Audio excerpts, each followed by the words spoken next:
Aujourd'hui, nous allons essayer de comprendre pourquoi le trouble bipolaire est encore tabou en 2022, pourquoi a-t-on encore le culte du monde parfait et le fait de ne pas vouloir parler de quelque chose qui fait peur.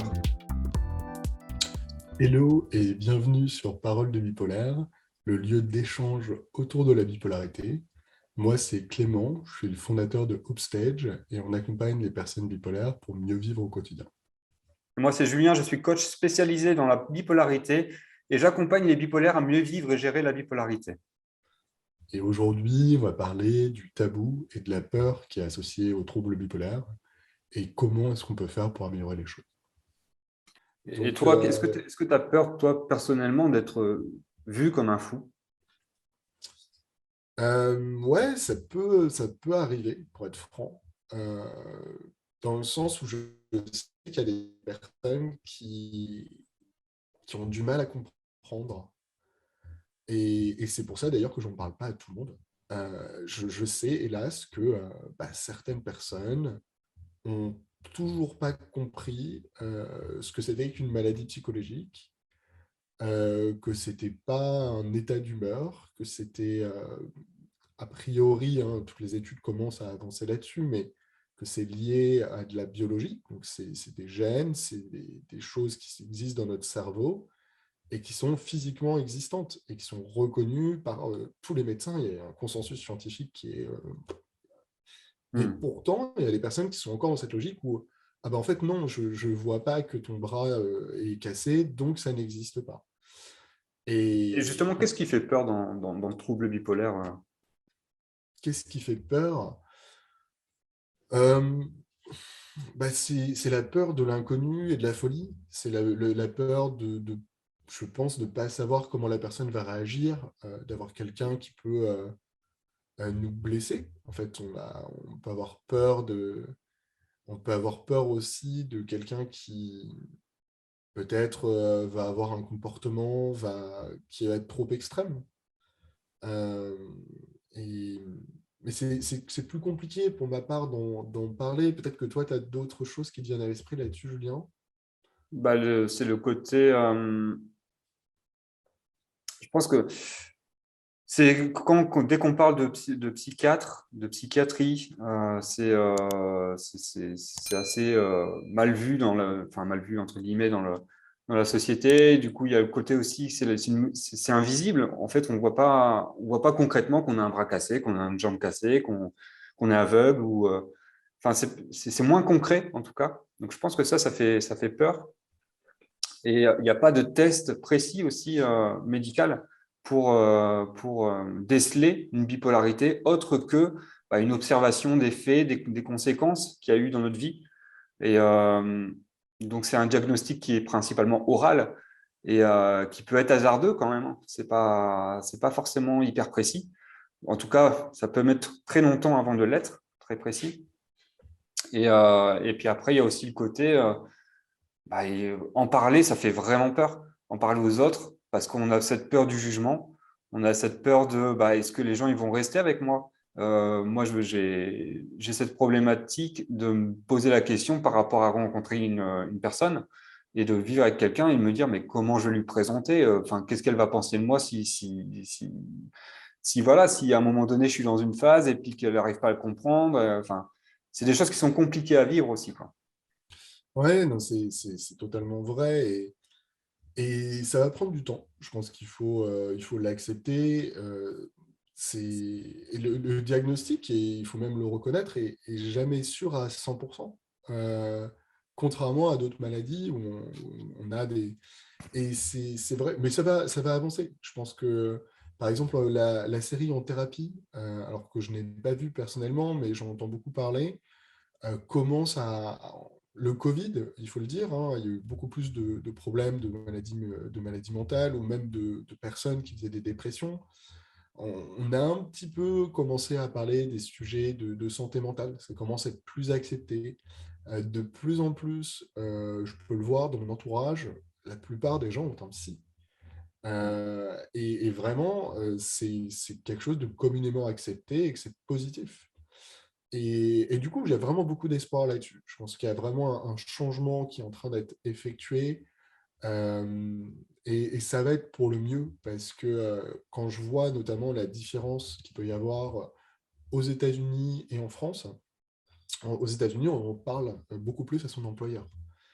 Et le fait de libérer cette parole, ça facilite énormément l'intégration dans le travail. Et pareil, on va en parler plus facilement à ses proches, à son entourage. Alors, je pense que c'est comme en France, hein, il y a des gens qui ne comprennent pas. Et hélas, j'ai un ami qui me dit toujours ça. Il me dit, ça sert à rien d'argumenter avec un pigeon. Il va juste chier dessus. Et c'est vrai. Et, bah, tu peux pas, en fait, t'as des personnes, ça sert à rien d'aller te battre et aller faire ton. Tu peux essayer de le faire. Et si c'est un ami proche, pourquoi pas. Mais moi, je me rends compte que quand je rencontre quelqu'un pour la première fois, je vais honnête, juger qu'il soit capable ou pas de parler de ce sujet-là, et je vais avoir aussi ou pas d'en parler, parce que j'ai pas envie non plus de passer toute ma vie, à chaque fois que je me présente, de dire «Bonjour, je suis Clément, je suis bipolaire». Je le fais pas. Et généralement, oui, ça prend un petit peu de temps avant d'en parler à quelqu'un, il faut qu'il y ait quand même déjà un petit fit, quelque chose, intellectuel, généralement. Mm. Euh, du coup, justement, on parle du fait que c'est un peu tabou. On parle du fait qu'on a vraiment ce culte du monde parfait. Euh, En fait, il y a aussi quelque chose que je trouve assez compliqué, c'est que on a du mal à comprendre les raisons euh, d'avoir une maladie psychologique, voire d'être bipolaire plus spécifiquement, et pourquoi est-ce qu'on l'est, et comment est-ce que tu perçois le fait qu'on, vu qu'on a du mal à comprendre les causes, pourquoi justement ça impacte notre vision de cette maladie? Je comprends pas bien la question. Alors, dans le sens où les causalités de la bipolarité sont assez complexes. Ouais, Il peut y avoir notamment l'aspect génétique, ça peut être un trouble, un traumatisme par exemple dans l'enfance, ça peut être potentiellement les drogues. ouais. Et, et justement, à ton avis, Julien, pourquoi est-ce que bah, les causalités du trouble bipolaire impactent justement notre image de la bipolarité? Ah, ouais, bah je pense que c'est parce que c'est c'est des conséquences qu'on peut éviter. Et en fait, les gens, du coup, ils vont nous juger sur sur les actes qu'on a faits. Et dans un certain sens, des fois, il y a certaines personnes qui vont dire, ah, mais il le mérite. Alors que c'est un peu comme le fumer va engendrer un cancer. Ah bah, il a fumé, il mérite d'avoir un cancer. Mhm. Entre guillemets, hein, ça, on va pas dire. Enfin, mais il y a un peu de ça. Et quand on a un trouble bipolaire et que ça a été déclenché, que ce soit par un traumatisme, que ce soit par les drogues, et ben les gens ils vont peut-être avoir tendance à se dire, ouais, mais bon, il avait qu'à pas, il avait qu'à pas se droguer finalement. Et c'est entre guillemets un juste retour des choses. Mais, euh, mais après, c'est tellement complexe l'apparition de la maladie que c'est, euh, faut éviter ce genre de jugement, quoi. Ouais, surtout que c'est très compliqué. Je pense à même ma situation de comprendre les raisons pour lesquelles ben, Mm. je suis bipolaire. Et sincèrement, je pense qu'elles sont multiples. Je pense qu'il y a des raisons qui sont génétiques pour ma part. Il peut y avoir aussi le fait que ben, j'ai consommé trop de marijuana lorsque j'étais étudiant. Donc ça a un impact aussi, je le sais, négatif. Et, et peut-être qu'il y a d'autres choses, peut-être des traumatismes aussi qui ont pu impacter. Ouais, Donc, c'est un cumul de plusieurs conséquences finalement. et c'est différent pour chacun. Je pense qu'il faut surtout Ouais, pas prendre une carte et cocher les cases. Mais dans le sens où c'est compliqué. Et même moi, j'avoue que j'ai encore un peu cette culpabilité, notamment par rapport au fait d'avoir un peu trop fumé, ouais, pareil. bah, de me dire, ah ouais, mais du coup, bien mérité en fait. Et c'est compliqué, c'est un vrai. Et d'ailleurs, je pense qu'il faudra que j'en parle à mon psychiatre, dans le sens où j'ai encore un peu ça. Et alors que il semblerait que dans mon cas, le critère premier soit génétique. Et que j'ai eu des prédispositions génétiques qui n'ont pas arrangé les choses. avec un diagnostic tardif. Le fait d'avoir un diagnostic tardif aussi entraîne généralement une bipolarité qui peut s'aggraver. C'est vrai que c'est une maladie, on n'en parle pas, mais on peut, entre guillemets, empirer cette bipolarité. C'est-à-dire qu'on peut être bipolaire, entre guillemets, de manière assez faible, si on peut utiliser le terme, même si c'est différent pour chacun, et ça peut s'aggraver.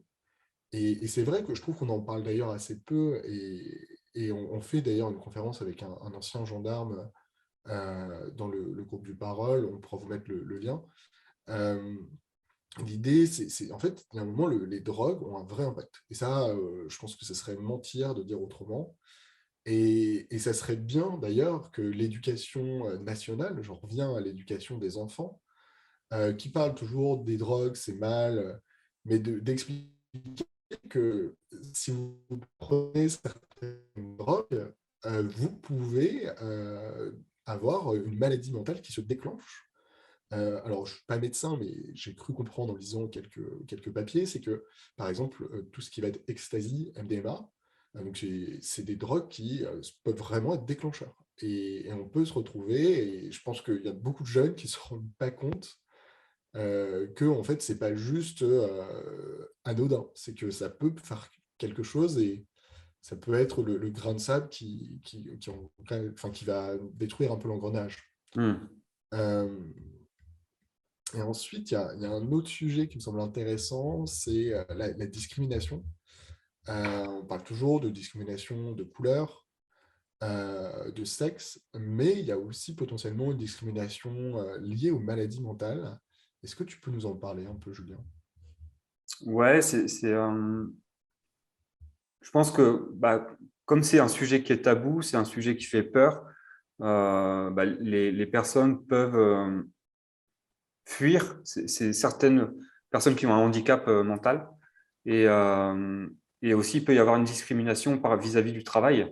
C'est-à-dire que que ce soit l'employeur ou les employés, hein, les collègues, ils vont avoir des comportements qui sont discriminants avec la personne qui a un handicap mental. Quand c'est su finalement, parce que la plupart du temps, on essaye d'éviter de le dire jusqu'au moment où on n'a plus le choix finalement. Euh, après, en France, on peut pas licencier pour, euh, pour avoir un handicap, à cause d'un handicap. Mais bon, enfin, c'est toujours compliqué. C'est des situations qui sont complexes quand ça arrive.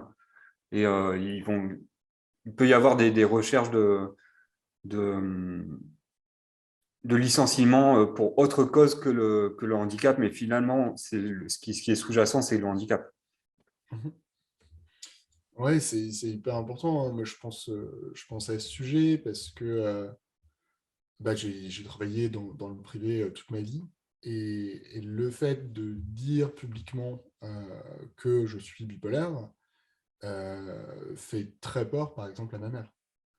Parce qu'elle a peur que le fait de le dire, je sois stigmatisé et que ça puisse me causer un certain nombre de discriminations et de problématiques dans le futur.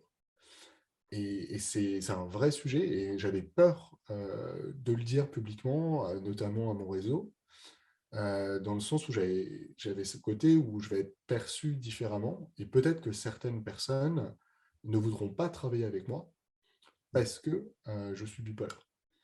Et ça, c'est un vrai sujet et je pense qu'on va en parler plus dans le sens où hélas, le taux de chômage est extrêmement élevé chez les personnes bipolaires, notamment qui sont déclarées. C'est de l'ordre de 60%, si on prend les chiffres de l'UNAFAM, je crois que c'est en 2021. Et c'est important de pouvoir transformer ça, et c'est un sujet en tout cas qui me tient aussi à cœur. Euh, il y a le fait d'être discriminé aussi, on en parle assez peu, hein, mais dans tout ce qui est emprunt, tout ce qui est assurance, c'est des choses qui ne sont pas vraiment légales, mais dans les faits qui existent. Et c'est des combats à mener, mais dans le sens où voilà, ça va venir petit à petit. Je pense que ce ne sera pas du jour au lendemain. Et pour autant, il y a de l'espoir. Moi, je vois quand même beaucoup de choses positives, notamment dans la manière d'en parler. Et n'oublions pas qu'en France, on a la chance aussi pour les grandes entreprises d'avoir ces 6% de travailleurs handicapés. Et ils ont cette obligation légale. Si elle n'est pas respectée, ils doivent payer des amendes. Et peut-être que ça deviendra un avantage aussi pour trouver un emploi. Il faut espérer justement un peu de la discrimination positive, comme on dit. On verra un petit peu. Est-ce que toi, tu as peut-être des choses à ajouter sur... Non, non, non, pas particulièrement. Et ce que je te propose, c'est de faire un résumé de tout ce qu'on a vu aujourd'hui. Alors, aujourd'hui, on a parlé du fait que le trouble bipolaire fait encore peur en 2022, que c'est pas toujours facile parce qu'il fait peur de fait de l'accepter soi-même, de ne pas être dans le déni. Je vous inviterai d'ailleurs à regarder une vidéo sur l'acceptation qui est juste là. Euh, et, et c'est vrai que cette peur d'être vu comme un fou rend les choses des fois assez compliquées. Et on se rend compte qu'on parle de ce sujet-là, mais peut-être pas avec tout le monde, qu'il faut choisir ses combats, qu'il faut en parler peut-être à des personnes qui comptent pour nous et qui ont les capacités aussi, parce que tout le monde, il faut le dire, n'a pas la même éducation et certains prennent du temps et ça va prendre. C'est justement pour ça qu'on parlait de réformer le système scolaire dont on parlait. Ce qui est compliqué et pourquoi est-ce que ça fait peur, c'est qu'il n'y a pas de test sanguin, il n'y a pas de sûreté à 100%. Et ça, ça rend les choses compliquées parce qu'on ne comprend pas. Il y a des gens qui ne veulent pas comprendre, qui pensent que le monde est parfait, que tout le monde est parfait et qu'il n'y a pas de différence. Et du coup, c'est encore très tabou, il faut dire les choses. Mais ça évolue et ça évolue dans le bon sens. Et on serait vraiment curieux de savoir, vous, comment est-ce que vous voyez justement ce tabou? Est-ce que c'est des choses qui vous arrivent? Et n'hésitez pas à vous abonner et à liker la vidéo, ça nous fera extrêmement plaisir. Je vous remercie et je vous dis à très bientôt. Ciao!